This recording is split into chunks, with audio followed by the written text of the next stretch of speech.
जय हिंद। चल जाने वाले आज हम लोग क्वेश्चन करने वाले हैं 10वां के, याद रखिएगा। जो प्रीवियस से सब पिछला साल का क्वेश्चन करेंगे, ठीक है ना। कब पूछा गया है, कौन कौन ईस्वी में पूछा है, फर्स्ट सेकंड जो भी हो सबके साथ हम लिख दिए हैं, याद रखिएगा, ताकि समय बचे। लिखने में क्वेश्चन बहुत समय खाएगा, ठीक है। याद रखिए सब पिछले साल का पूछा हुआ है, ऑप्शन भी चेंज नहीं किए, सेम ऑप्शन है। चलाते एक से चलते, देखिएगा। इसमें हम लोग मिक्सिंग करने वाले, भौतिक का भी करेंगे, रसायन शास्त्र का और जीव विज्ञान, तीनों का करेंगे, ठीक है। जो बहुत जरूरी है, अभी जो एग्जाम होने वाला है सितंबर में, मंथली वाला, सॉरी 3 माही वाला, उसमें काम करेगा, ठीक है। चल जान देखिएगा। सबसे पहला क्वेश्चन कह रहा है, ये भौतिकी का क्वेश्चन है, अभी लगभग 5 भौतिकी का। पहला क्या, फोकस दूरी 10 सेंटीमीटर के अवतल दर्पण द्वारा उत्पन्न आवर्धन धनात्मक मतलब प्लस होगा यदि वस्तु दूरी का मान का हो। देखिएगा फोकस दूरी पे, याद है अवतल दर्पण है, उसके बाद कहाँ पर रखा गया है, कहाँ पर रखेंगे ताकि प्लस। फोकस दूरी कितना है, 10 है। आप जानते होंगे, आप लोग पढ़े होंगे कि आवर्धन प्लस आवर्धन का धनात्मक होगा तब ये जब फोकस दूरी से कम हो। याद रखिएगा, जैसे दर्पण बनाइएगा, यहाँ पे बताए थे, देखिए जैसे आप लोग अपना दर्पण है, ये पढ़े होंगे, जब एफ और पी ध्रुव के बीच वस्तु को रखा जाता है तो पीछे बनता है, याद है आप लोगों को, ये ध्रुव पीछे बनता है। और याद रखिएगा काल्पनिक और सीधा बनता है और बड़ा भी बनता है। देखिएगा तो क्या होगा, 10 सेंटीमीटर से अधिक होगा क्या, ये तो होगा ही नहीं, 10 सेंटीमीटर कम होना चाहिए, ये भी नहीं होगा। और देखिए 10 सेंटीमीटर, ये 20 सेंटीमीटर से अधिक तो और नहीं होगा, 10 से कम ही होना चाहिए। फोकस और ध्रुव के बीच रखना चाहिए, ये 10 सेंटीमीटर कम, ये देखिए ऑप्शन है ना, 10 सेंटीमीटर से कम, मतलब फोकस दूरी ध्रुव के बीच रखेंगे तभी जानते हैं काल्पनिक को सीधा बनता और दर्पण के पीछे बनता था। एकदम सही है पहला ऑप्शन, तो याद रखिएगा पहला का आंसर क्या होगा, सी होगा। चलिए जानते हैं दूसरा। दूसरा देखिएगा, फोकस से ध्रुव की ओर जाने पर अवतल दर्पण के आवर्धन का मान क्या होगा। देखिएगा जब क्या कर रहे हैं, फोकस से हम लोग क्या आ रहे हैं, ध्रुव की ओर आ रहे हैं, तो ध्रुव की ओर आ रहे हैं, तो बताइए फोकस से ध्रुव की ओर जाने पर अवतल दर्पण के आवर्धन का मान बढ़ता है, घटता है, अचर रहता है। अचर मतलब निश्चित रहता है, नहीं बदलता, नियत, इनमें से कोई नहीं। आप देखिएगा, याद रखिएगा, जैसे ही क्या कहता है, ये सेम बात है, फोकस से कहाँ रहे, ध्रुव की ओर इधर, इसका मतलब है इसका प्रतिबिंब क्या होगा, दर्पण के पीछे बनेगा और क्या बनेगा, काल्पनिक का सीधा बनता था और बड़ा बनता था। आप लोग पढ़े होंगे आवर्धन बराबर क्या होता है, सूत्र m बराबर h होता है। आप बताइए, अगर प्रतिबिंब की ऊंचाई बता वस्तु की ऊंचाई, अगर ये बढ़ रहा है तो बताइए ऊपर सीधा भी बन रहा है और काल्पनिक भी बन रहा है और बढ़ भी रहा है, ऊपर ज्यादा होगा और नीचे अगर कम होगा तो भाग देने पर क्या आएगा, बताइए 1 से अधिक ही आएगा, आएगा ना, 1 से अधिक मतलब बढ़ता है। ऑप्शन क्या होगा, घटेगा, नहीं होगा। अच्छा रहता है, ये भी नहीं होगा, सेम रहता है, इनमें से कोई तो होगा ही नहीं। याद रखिएगा क्या होगा, बढ़ता है। कि जानते हैं आवर्धन वाला सूत्र लगाएंगे H+H, क्या होगा जानते हैं, प्रतिबिंब जो बनता है बड़ा बनता है ध्रुव और फोकस के बीच रखने पर, इसलिए प्लस भाग दीजिएगा, वस्तु की ऊंचाई तो सेम रहेगा मगर प्रतिबिंब ऊंचाई तो बढ़ गया, तो बढ़ेगा तो भाग दीजिए, क्या होगा 1 से ज्यादा आएगा, तो 1 से ज्यादा आएगा तो क्या होगा, बढ़ता ऑप्शन होगा। तो याद रखिएगा, ये 2024 के सेकेंड शिफ्ट में पूछा गया। आगे चलते देखिएगा तीसरा क्वेश्चन की, एक अवतल दर्पण द्वारा प्रधान अक्ष पर चलती हुई चीटी, देखिएगा कहाँ चल रहा है, प्रधान अक्ष पे चल रहा है, ऐसे कुछ चल रहा है, ये इस पे चल रहा है प्रधान अक्ष, ठीक है। यहाँ पे एफ होता है इसमें। अब कौन सा दर्पण है, अवतल है, तो ठीक है अवतल दर्पण प्रधान अक्ष पे चलती चीटी का प्रतिबिंब सीधा तथा बढ़ता चला जाता है, मतलब सीधा प्रतिबिंब क्या बनता है, सीधा बनता है और बस, और क्या करता है, और आगे की ओर बढ़ता चला जाता है। चीटी की गति की दिशा किधर होता बताइए, ऐसा बताइए। अगर सीधा बना था प्रतिबिंब, एक जगह ऐसा आया था जहाँ पे सीधा प्रतिबिंब बना था, जानते हैं अवतल में एक ही केस पे सीधा बनता है, कब, जब ध्रुव और फोकस के बीच हो। इसका मतलब प्रतिबिंब यहाँ पे, चीटी यहाँ पे कहीं पे था, अब फिर क्या आगे की ओर बढ़ रहा है, देखिए यहाँ लिखा है, तथा बढ़ता चला जाता है, ठीक है। प्रतिबिंब सीधा बनता है और बढ़ता चला जाता है, इसका मतलब है किधर की ओर जा रहा है, याद रखिए ये ध्रुव की ओर बढ़ रहा है, ध्रुव की ओर बढ़ रहा है, इसका मतलब है क्या होगा, फोकस से वक्रता केंद्र की ओर, गलत बात है, फोकस से ध्रुव की ओर, ये सही बात है, फोकस से क्या होगा, ध्रुव की ओर बढ़ रहा है, ठीक है। चीटी गति किधर होगा, फोकस से ध्रुव की ओर। अवतल दर्पण में प्रधान अक्ष पर चलती हुई चीटी का प्रतिबिंब सीधा है तथा बढ़ता चला जाता है, मतलब उसका क्या होगा, तथा बढ़ता चला जा रहा है, तो चीटी की गति क्या होगा, याद रखिए उसका बढ़ता चला किधर बढ़ रहा है, याद रखिए अगर ध्रुव की ओर जा रहा होगा तो क्या होगा, ये फोकस से ध्रुव की ओर होगा, ठीक है। अवतल दर्पण प्रधान अक्ष पर चलती हुई चीटी का प्रतिबिंब सीधा है तथा बढ़ता चला जाता है, बढ़ता चला जाता है, ठीक है। बढ़ता मतलब ये बढ़ता चला जाता चीटी गति, ठीक है, ध्रुव की ओर होगा। यहाँ पे होगा वस्तु, अगर इधर जा रहा है तो प्लस से फोकस से ध्रुव होगा, ठीक है। नहीं तो ये भी हो सकता है, क्लियर इसमें है किधर जा रहा है, यहाँ पे लगा क्वेश्चन में गड़बड़ है, बढ़ता चला जाता है, ठीक है। याद रखिएगा सेम यही होगा कि लग रहा है इसका चीटी धीरे में जा रहा है, ठीक है, दर्पण की ओर जा रहा होगा, ठीक है, सही है आंसर बी ये होगा। चला चौथा चलते, ये कब पूछा गया था? 2024 के सेकंड शिफ्ट में ही पूछा गया।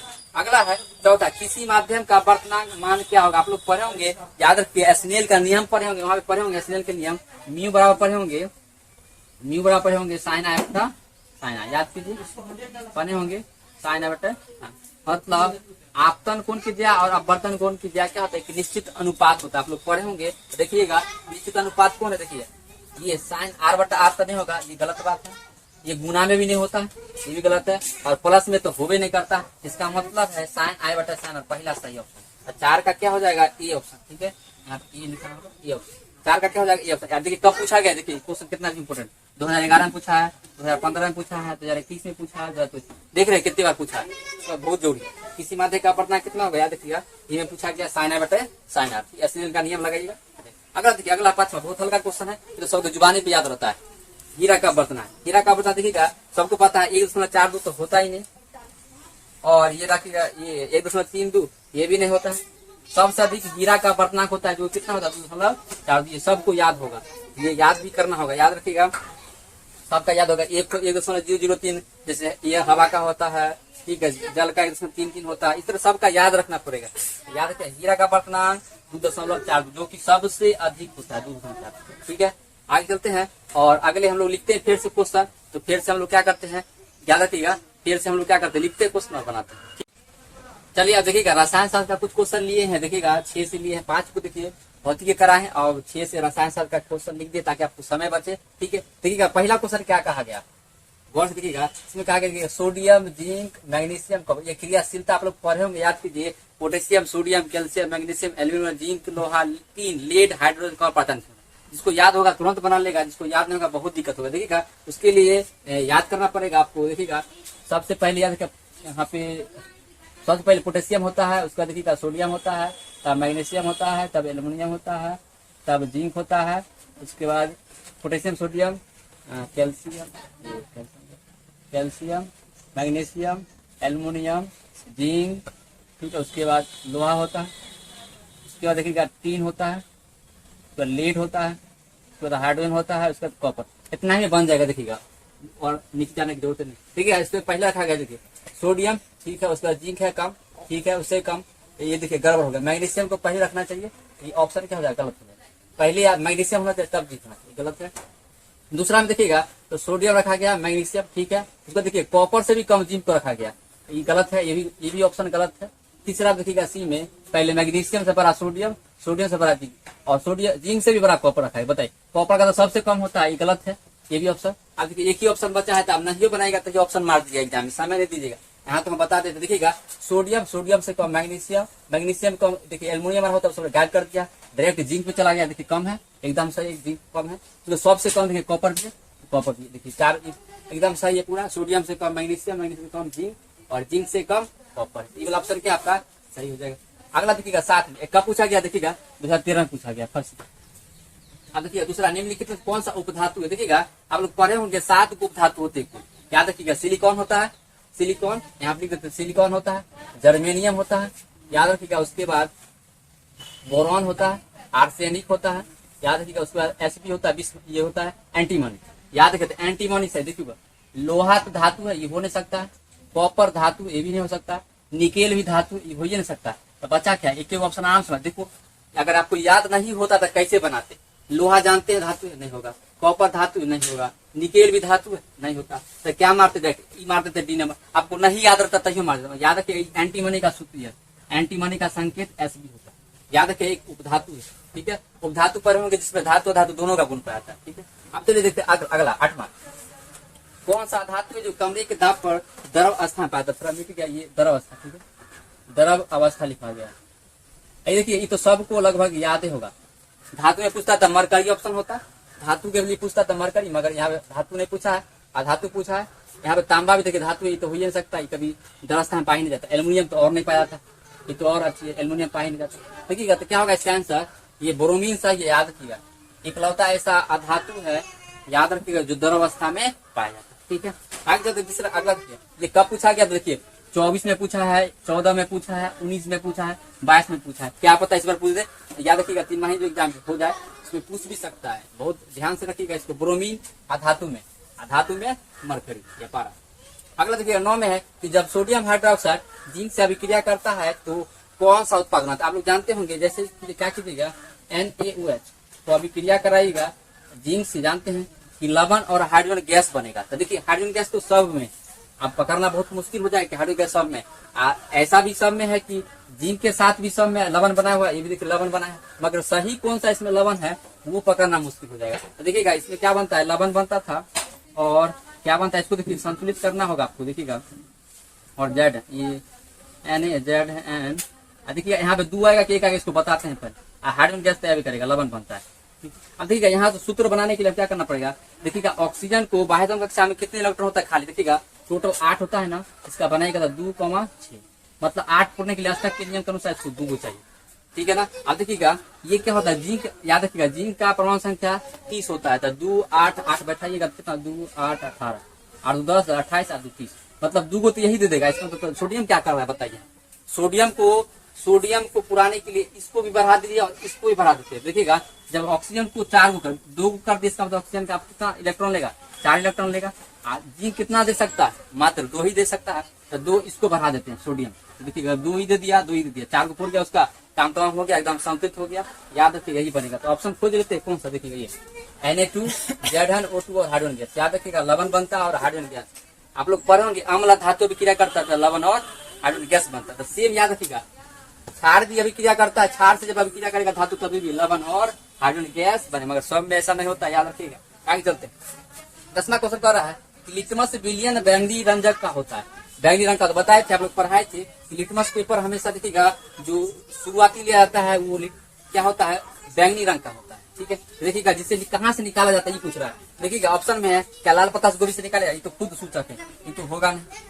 हल्दी खुद सूचक है, ये भी नहीं होगा। पिटूनिया याद रखिएगा एक प्राकृतिक सूचक होता है, जो पौधा पिटूनिया हो गया और सारा होता है 2-3 गो, ठीक है। एनसीईआरटी पिटूनिया जेराडिनिया ये सब 2-3 गो नाम याद रखिएगा। यहाँ देखिए 3 ऑप्शन होगा, तो यहाँ पे क्या होगा, लाइकेन के बारे में बता देते थोड़ा। देखिएगा लाइकेन किस किस से बने होते हैं, याद रखिएगा शैवाल से बने होते हैं, याद रखिएगा, और जीवाणु से दोनों मिलकर होते हैं, ठीक है। सॉरी ये हाँ वो भी सही है, मगर जब सबसे अच्छा सही ये है कि शैवाल और कवक। जीवाणु भी सही होता है, मगर ऑप्शन में ज्यादातर कवक देगा आपको।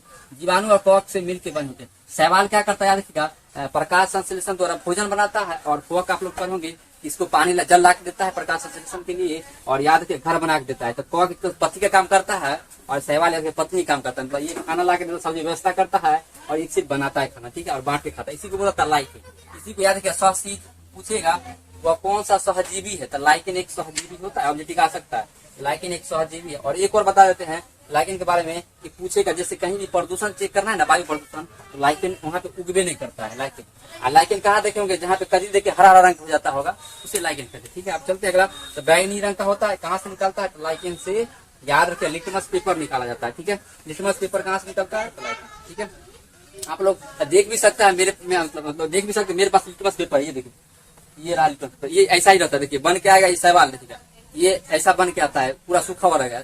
इसमें जैसे डालेंगे ना, उपयोग करेंगे, एक लाएंगे आप लोग है ना, लैब वाला वीडियो लाएंगे जिसमें हम लोग इसका रंग परिवर्तन करेंगे, अम्ल और क्षार पे कैसा रंग होता है, ठीक है। चल जानते अगला क्वेश्चन चलते हैं, ठीक है। अगला है निम्नलिखित किस विलयन का उपयोग दीवारों को सफेदी करने के लिए किया जाता है। देखिएगा आप लोग घर में देखिएगा, हम लोग जैसे खरीद के लाते हैं कैल्शियम ऑक्साइड लाते हैं, और लाने के बाद देखिएगा नादी में रखते हैं और उसमें जल मिला देते हैं। तो जैसे ही जल मिलाइएगा इसको बोला जाता है, याद रखिएगा शुष्क बुझा हुआ चूना। पूछेगा शुष्क बुझा हुआ चूना का सूत्र क्या होता है, सॉरी माफ कीजिए, बिना बुझा हुआ चूना का सूत्र क्या होता है, CaO, मतलब कैल्शियम ऑक्साइड। अब देखिएगा जैसे ही जल मिलाइएगा तो क्या होगा, बुझ जाएगा। तो याद रखिए बुझा हुआ चूना क्या हो जाएगा, कैल्शियम हाइड्रोक्साइड। ये बनने के बाद क्या करते हैं, इसी को पोत देते हैं, किस पे, दीवारों पर पोत दीजिएगा, दीवारों पर। तो कैल्शियम हाइड्रोक्साइड ऑप्शन देखिए कौन होगा, ये होगा क्या, नहीं ये भी नहीं होगा, ये रहा कैल्शियम हाइड्रोक्साइड। याद रखिए इसे बुझा हुआ चूना भी कहा जाता है, ठीक है। याद रखिए इससे ब्लीचिंग पाउडर भी बनता है, आपको पता होगा। ये तो सोडियम हाइड्रोक्साइड क्षार है, ये नहीं होगा, ये भी नहीं होगा, सोडियम बाइकार्बोनेट, ये तो होगा नहीं। तो याद रखिएगा कौन सा होगा, कैल्शियम। इसी में जब देखिएगा वायुमंडल में CO2 से अभिक्रिया करेगा तो क्या बनाएगा, CaCO3, कैल्शियम कार्बोनेट। इसी के कारण चमकते रहता है सफेद, याद रखिएगा कैल्शियम कार्बोनेट बनने का। आप लोग समझ में आ गया होगा। 11 क्वेश्चन, अब कुछ हम लोग जीव विज्ञान का क्वेश्चन लेते हैं, ठीक है। चलिए जानते हैं आप लोग, देखिएगा जीव विज्ञान का क्वेश्चन लिए 12 से लेके 18 तक, ठीक है। इसमें देखिएगा सबके कब पूछा गया था, 2024, 2022, 2011, 2020, सबका ईस्वी लिख दिए, कौन सा शिफ्ट है, किसी का लिख दिए, किसी का नहीं भी लिखे। याद रखिए शिफ्ट से मतलब नहीं, मगर पूछा हुआ है, देखिएगा बहुत जरूरी। देखिएगा आप लोग पढ़े होंगे तो जरूर बनेगा सब क्वेश्चन। देखिएगा पहला क्वेश्चन कह रहा है कि एटीपी में फास्फेट की संख्या कितनी होती है। आप देखिएगा एटीपी का फुल फॉर्म पढ़े होंगे आप लोग, याद कीजिए एडिनो ट्राइफॉस्फेट, याद है एडिनोसाइन ट्राइफॉस्फेट। देखिएगा एडिनोसाइन ट्राइफॉस्फेट, ट्राई मतलब तीन, आप लोग पढ़ेंगे मोनो एक, डाई मतलब दो, ट्राई मतलब तीन, ठीक है। इसका मतलब ट्राई मतलब क्या होगा, कितने हो जाएगा, याद रखिएगा 3 हो जाएगा। एटीपी याद रखिएगा, एडिनोसाइन इसका फुल फॉर्म होता है एडिनोसाइन ट्राइफॉस्फेट, ट्राई मतलब 3 होता है, याद रखिएगा ट्राइफॉस्फेट इसका फुल फॉर्म होता है, फुल फॉर्म भी पूछ सकता है कभी, ठीक है। याद रखिएगा एटीपी 3 को, फास्फेट इसमें कितना है, ठीक है। आगे चलते हैं, ग्लाइकोलिसिस क्या होता है। देखिएगा ग्लाइकोलिसिस कहाँ होता है, ग्लाइकोलिसिस प्रक्रिया श्वसन में होता है। देखिएगा जब क्या होता है, 2 प्रक्रिया होता है, ग्लाइकोलिसिस एक क्रेब्स चक्र, 2 होता है। देखिए ग्लाइकोलिसिस याद रखिएगा किन्वन प्रक्रिया होता है, या बोल सकते हैं अवायवीय श्वसन।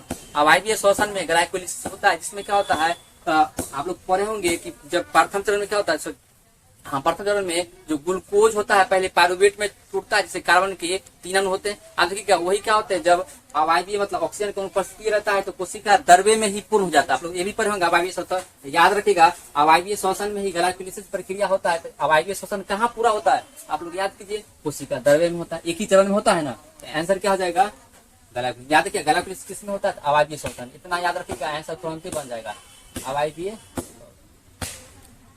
याद रखिएगा अवायवीय श्वसन, ठीक है।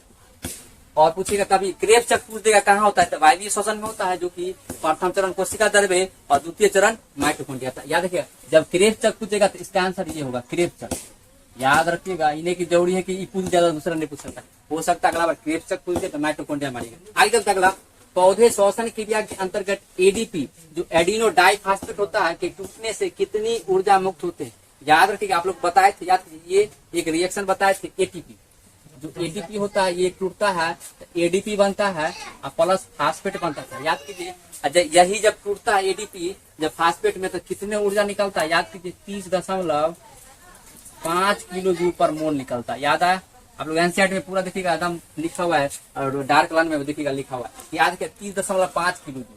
ऑप्शन भी देखिए कितना तगड़ा दिया, 305 दिया, कितना क्लोज ऑप्शन दिया है, 305 दिया है, देखिएगा फंसाने के लिए दिया। याद रखिएगा 30.5 किलो जूल बटा मोल। याद रखिए मोल मतलब पदार्थ की मात्रा, मतलब एक मोल में 30.5 किलो जूल क्या होगा, आपको ऊर्जा उत्पादन होगा, मतलब बहुत ज्यादा, ठीक है। ये शरीर जिसका भी श्वसन, जरूरी नहीं कि पेड़ पौधा का पूछे, जंतु का भी अगला पूछ सकता है घुमा के। अगला चलते हैं फलोएम उत्तक। फलोएम उत्तक देखिएगा आप लोग पढ़े होंगे, सघन उत्तक 2 होता है, या जटिल उत्तक, जाइलम और फलोएम। तो फलोएम उत्तक देखिएगा द्वारा जो कार्बोहाइड्रेट आप लोग पढ़े होंगे, कार्बोहाइड्रेट जो भोजन का परिवहन कौन करता है, फलोएम उत्तक, और जल और खनिज लवण का जाइलम करता है। तो देखिएगा परिवहन पूछेगा किस रूप में करता है, क्या ग्लूकोज के रूप में करता है, क्या फ्रक्टोज के रूप में करता है, या लैक्टोज के रूप में, या सुक्रोज के रूप में। तो याद रखिएगा इसका एग्जैक्ट आंसर एनसीईआरटी में लिखा हुआ है, वहां पे देख सकते हैं सुक्रोज के रूप में, ये याद करना पड़ेगा, इसमें तो कोई भ्रम नहीं। आप लोग पढ़ोगे कार्बोहाइड्रेट का 3 प्रकार होता है, मोनोसेक्राइड, डाइसेक्राइड, पॉलीसेक्राइड। सुक्रोज एक पॉलीसेक्राइड है, सुक्रोज के रूप में ही जाता है। आप जानते हैं सुक्रोज चीनी में भी क्या पाया जाता है, सुक्रोज ही पाया जाता है, ठीक है। कार्बोहाइड्रेट के कारण मीठापन आता है, याद रखिएगा। लैक्टोज दूध में पाया जाता है, फ्रक्टोज प्राकृतिक में सबसे मीठापन, याद रखिएगा फ्रक्टोज है। अब ग्लूकोज जानते करते कोशिकीय ईंधन ग्लूकोज कहा जाता है। करते हैं 16 बोला गया चांदनी नलिका पाई जाती है, 2021 में पूछा गया। देखिए चांदनी नलिका आप पढ़े होंगे, याद की जंतु में तो पाया नहीं जाता, पहला इसको तो ऑप्शन हटाइए, तो सब गलत है। आगे चलते देखिएगा जाइलम आप फलुए एक कोशिकीय पौधे, ये तो और इस हटाइए, सवाल तेवाल नहीं पाया था। उत्तक तो पाया, तो एक कोशिका उत्तक कहाँ से बनेगा, लोग पढ़ेंगे उत्तक बनने के लिए 2 से अधिक क्या चाहिए, कोशिका का समूह होना चाहिए। अब देखिएगा जाइलम होगा या तो फलुएम होता। याद रखिएगा चांदनी नलिका है ये फलुएम का भाग है, 4 गो इसका भी प्रकार है, 4 इसका भी प्रकार। याद रखिएगा फलुएम उत्तक के चांदनी नलिका प्रकार, चांदनी नलिका होता है, याद रखिएगा। उसके बाद सह कोशिकाएं होता है, ठीक है। उसके बाद पढ़े होंगे फलुएम तंतु और फलुएम मृदु उत्तक, 4 गो पढ़े होंगे, इसका भी 4 गो इसका भी होता है। चलिए जानते हैं अगला चांदनी नलिका, याद रखिएगा फलुएम उत्तक का होता है। और जाइलम का पूछेगा दवाहिकाएं वाहिनिकाएं, याद रखिएगा जरूरी है कि चांदनी नलिका तो फलुएम का पूछ चुका है, जरूरी थोड़ी यही पूछे। वाहिकाएं वाहिनिकाएं पूछेगा, या ये पूछेगा मृदु जाइलम उत्तक या तंतु जाइलम उत्तक, मारिएगा। याद रखिएगा वाहिकाएं वाहिनिकाएं जाइलम का होता है, कभी पूछ देते, याद रखिएगा। अगला आरबीसी देखिएगा रेड ब्लड सेल का जीवन अवधि पूछा गया। आप लोग जानते हैं आरबीसी का भी रक्त हमारा लाल होता है, इसमें हीमोग्लोबिन पाया जाता है, ठीक है। इसे इरिथ्रोसाइट भी कहते हैं। देखिए इसका जीवन काल सीधे याद करना पड़ेगा। इसे देखिए इंटर के एनसीईआरटी में मिलेगा, 120 दिन दिया हुआ है, ठीक है, याद रखिएगा 120 दिन जीवन काल होता है, ठीक है। इसी तरह देखिएगा अगला क्वेश्चन भी है, इसलिए नहीं बता रहे हैं किसका कितना जीवन काल। अगला क्वेश्चन फिर देखिए, अगला है कि ये कब पूछा है, 2021 में। सेम देखिएगा 18 क्वेश्चन, मानव में श्वेत रक्त मतलब WBC कोशिकाएं की जीवन अवधि कितना होता है, 2021 में पूछा गया है। देखिएगा 12 से 30 दिन ऑप्शन दिया है, 2 से 3 महीना, 20 से 30 दिन, 4 महीना से अधिक। याद रखिएगा इसका 2 सप्ताह होता है। WBC का जीवन काल 2 सप्ताह, याद रखिएगा 2 सप्ताह। और याद रखिएगा अगर कभी प्लेटलेट्स का पूछ दे तो प्लेटलेट्स का याद रखिए 1 सप्ताह होता है। ऑप्शन के अनुसार मारिएगा, देखिए ऑप्शन कैसा है उसके अनुसार 1 सप्ताह, 1 सप्ताह। और आरबीसी का तो बताइए, आरबीसी का 1 से 20 दिन, याद रखिएगा 3 से 4 महीने ऑप्शन रहेगा, ठीक। देखिएगा WBC पूछा था, देखिएगा 2 सप्ताह के नजदीक वाला खोजिए। देखिए 2 सप्ताह के नजदीक वाला एक ही ऑप्शन है, 12 से 30 दिन। ये देखिएगा 2 से 3 महीना ज्यादा ही हो गया, कितना सप्ताह हो गया, 20 से 30 दिन। देखिए 2 सप्ताह से ज्यादा हो गया, ये हो नहीं सकता, ये भी नहीं हो सकता। ये देखिए 4 महीना से, तो आरबीसी का भी नहीं है इतना, 4 महीना तक लगभग आरबीसी का, तो सफाई गलत है, ठीक है। आप लोग समझ में आ गया होगा। 1-2 क्वेश्चन और लेते हैं, करीबन 20 करते हैं, ठीक है, ठीक है। चल जानते हैं 3-4 क्वेश्चन और लिए हैं जो भौतिकी का ही है, और कल लाएंगे अच्छे क्वेश्चन और, ठीक है। देखिएगा पहला पूछा गया, देखिएगा 2012 में, फिर 2018 और 2021 फिर 20। देखिएगा पहला क्वेश्चन पर है कि सामान्य दृष्टि के लिए वयस्क, जो वयस्क मतलब जो उम्र जो होता है 18 साल के बाद, वयस्क के लिए सुस्पष्ट दर्शन की अधिकतम दूरी मतलब न्यूनतम दूरी लगभग होती है। न्यूनतम दूरी कितना होना चाहिए ताकि हम आराम से किसी जैसे मान ले ये डस्टर मेरा कितना दूरी रखेंगे ताकि मेरा स्पष्ट दिखे बिना तनाव के, ठीक है ना। देखिएगा बहुत नजदीक ले जाने पर देखिए धुंधला धुंधला दिखाई देता है। याद रखिए कम से कम कितना होना चाहिए, आप लोग डायरेक्ट पढ़िएगा, याद रखिएगा 25। देखिए ऑप्शन कैसा दिया, देखिए 25 मीटर, याद रखिएगा मीटर में तो हो ही नहीं सकता है, देखिए फंसाने के लिए कैसे दिया है, फंसा देगा आपको, याद रखिएगा। ये देखिए 2.5 सेंटीमीटर तक ये भी नहीं होगा, 25 सेंटीमीटर पढ़े होंगे आप लोग, याद रखिएगा न्यूनतम दूरी कम से कम 25 सेंटीमीटर होना चाहिए। मीटर वाला तो हो गया नहीं, पहले से हटा दीजिए, ठीक है। आप जल्दी देखिएगा अगला है कि पुतली के साइज को कौन नियंत्रित करता है। याद कीजिए जो आप देखिएगा जो आंख होता है, ये देखिएगा आंख के ये रहा आपका ये पुतली, और ये देखिए पुतली, ये देखिए श्वेत पटल होता है, ये श्वेत पटल, और ये देखिएगा कॉर्निया हो जाता है, और ये देखिएगा कॉर्निया, ये देखिए ई वाला पुतली होता है अंदर वाला। देखिएगा जब भी आप लोग इमेज में भी देख सकते हैं पुतली, देखिए कैसे बड़ा बड़ा हो रहा है, बड़ा छोटा हो रहा होगा। देखिएगा इमेज लगा देते, देखिएगा स्क्रीनशॉट, देखिए कैसे एनिमेशन, देखिएगा पुतली बड़ा छोटा हो रहा होगा। देखिएगा इसमें पुतली का नियंत्रण याद रखिएगा पक्षमावी पेशी तो ये नेत्र लेंस का करता है, ये तो होगा नहीं, ये नहीं होगा। इसी को सिलेरी पेशिया भी कहते हैं, याद रखिएगा। परितारिका दूसरा नाम आइरिस होता है, याद कीजिए आइरिस। ये देखिए याद रखिए एनसीईआरटी का शब्द परितारिका, याद रखिए यही होगा। परितारिका के बीच में आप लोग पढ़ेंगे द्वार होता है, जिसे पुतली कहते हैं। पुतली को नेत्र तारा भी कहा जाता है, याद रखिए यही आंसर होगा। नेत्र लेंस होगा नहीं, रेटिना में प्रति बनता है, ये भी होगा नहीं। आप फिर अगला देखिएगा, अगला कह रहा है कि मानव नेत्र के लिए दृष्टि का स्थायित्व होता है, मतलब किसी जैसे मान लो ये वस्तु है, अचानक हम आंख से हटा दे तो कितने समय तक मेरा जो रेटिना है उस पर प्रति बना रहेगा। याद रखिएगा, डायरेक्ट याद रखिएगा 1/16 सेकंड, कहीं कहीं दिया होगा 1/10 सेकंड, जो कि गलत है, ठीक है। एनसीईआरटी में देखिएगा 8वां के एनसीईआरटी में तो 1/16 लिखा हुआ है, ठीक है। तो यही याद रखिएगा 1/16 सेकंड, ठीक है। कभी कभी इसको भाग दे के दे देगा, याद रखिएगा 0 कितना हो जाएगा, 0.0625 हो जाएगा, ठीक है। याद रखिए कभी भाग में भी दे सकता है, ठीक है।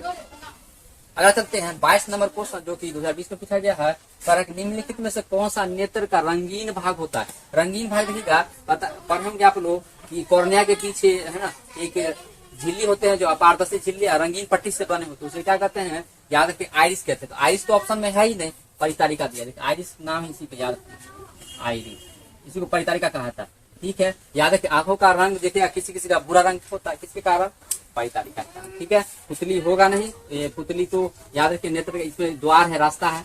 रेटिना देखिए, रेटिना तो पश्चिम बनता है, सबसे अंदर भाग होता है भीतरी, और कॉर्निया देखिएगा काला रंग के सबसे बाहरी होता है, ये तो होगा नहीं, याद रखिएगा इसका परितारिका हो जाए, ठीक है। आप याद रखिएगा ऐसे क्वेश्चन आपको अच्छा लगता है तो जरूर लाइक और सब्सक्राइब कीजिए और दोस्तों को शेयर कीजिए। मिलते हैं नेक्स्ट क्लास में, पढ़ाई दमदार कीजिए और सब्सक्राइब बटन को तोड़ दीजिए, ठीक है। जय